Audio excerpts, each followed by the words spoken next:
একটা বিশেষ অভিযান চলতেছে গত 24 ঘন্টা মানে 22 তারিখ সকাল 8টা থেকে 23 তারিখ সকাল 8টা পর্যন্ত 24 ঘন্টায় আমরা প্রায় 93 জন ছিনতাইকারীকে অ্যারেস্ট করতে সক্ষম হয়েছি এবং এদেরকে তাদের বিরুদ্ধে যে আইনানুগ ব্যবস্থা এটা থানাগুলো কার্যক্রম চালাচ্ছে। আমি যদি বিভাগ ওয়াইজ একটা পরিসংখ্যান দেই তাহলে রমনা বিভাগে আমাদের 8 জন, মতিঝিল বিভাগে 14 জন, লালবাগ বিভাগে 26 জন, ওয়াড়ি বিভাগে 10 জন, তেজগাঁও বিভাগে 19 জন, মিরপুর বিভাগে 4 জন, উত্তরা বিভাগে 8 জন, গুলশান বিভাগে 4 জন, মোট 93 জন অ্যারেস্ট হয়েছে। একটা উল্লেখযোগ্য ঘটনা, গত কয়েকদিন আগে যে মোহাম্মদপুরে একটা দিনে দুপুরে একটা ছিনতাইয়ের ঘটনা ঘটে, ওই একজনের কান চাপাতি দিয়ে কাটছে, এরকম দেখছেন আপনারা, নোটিস হয়েছে মনে হয়। এই ঘটনায় আমরা 4 জনকে অ্যারেস্ট করছি, 4 জনকে অ্যারেস্ট করতে সক্ষম হয়েছি। এর মধ্যে 2 জন অলরেডি স্বীকার করছে আর 2 জন ওরাও হয়তো আশা করতেছি করবে।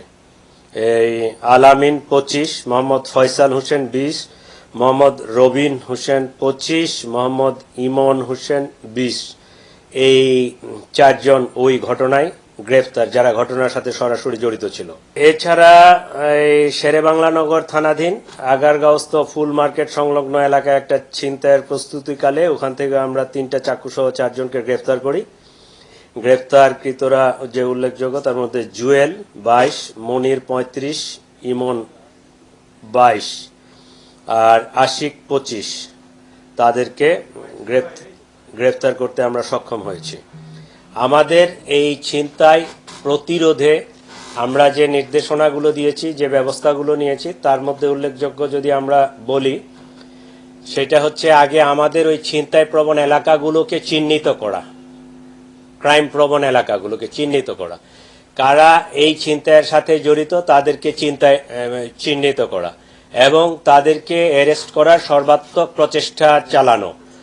আমরা ফুট পেট্রোল, বাইক পেট্রোল, মোটরসাইকেলে 2 জন, একজন অফিসার, একজন কনস্টেবল অথবা এসআই দিয়ে, এবং গাড়িতে পেট্রোল, 3 ধরনের পেট্রোলেই এটা আমরা করাচ্ছি। এবং এই পেট্রোলগুলো যেহেতু এখন শীতের রাত এবং গভীর রাতেও ছিনতাইয়ের ঘটনা ঘটতেছে, বিশেষ করে দূরপাল্লার যাত্রী যারা শেষ রাতের দিকে আসে, নামে বিভিন্ন ওই রেল স্টেশন, বাস স্টেশন বা বিভিন্ন জায়গায় আসতেছে, প্রাইভেট কারও আসতেছে, তো মোবাইল পেট্রোলগুলো যেন ঠিকঠাক মতো কাজ করে, এই কারণে আমাদের এমনি নর্মাল মনিটরিং আছে। তারপরও এই সময়ের জন্য আমরা অতিরিক্তভাবে প্রত্যেক ডিভিশনের এসি এডিসি তাদেরকে আমরা নিয়োগ করেছি। প্রত্যেক রাতে তার ডিভিশনের ডিসি সাহেবের যে জুরিডিকশন, যতটুকু এলাকা, ওই এসি সাহেবের অতটুকু এলাকা, রাত্রে যেহেতু রাস্তা ফাঁকা থাকে, এই এলাকায় সে গাড়ি নিয়ে মুভে থাকবে এবং সব পেট্রোলগুলোকে সে তদারকি করবে। এছাড়াও আমাদের কন্ট্রোল রুম থেকে প্রতি ঘন্টায় ওই পেট্রোলগুলোকে ওয়্যারলেসে তাদের লোকেশনটা নেবে এবং তারা সজাগ আছে কিনা, কাজ করতেছে কিনা, এগুলো করবে। এই প্রক্রিয়াগুলো আমরা নিয়েছি। যারা এই কাজের সাথে অভ্যস্ত, ওই কোর্টে আমরা চালান দিচ্ছি, কয়েকদিন পরে জামিন নিয়ে বের হয়ে আসতেছে, একই কাজে আবার জড়াই পড়তেছে।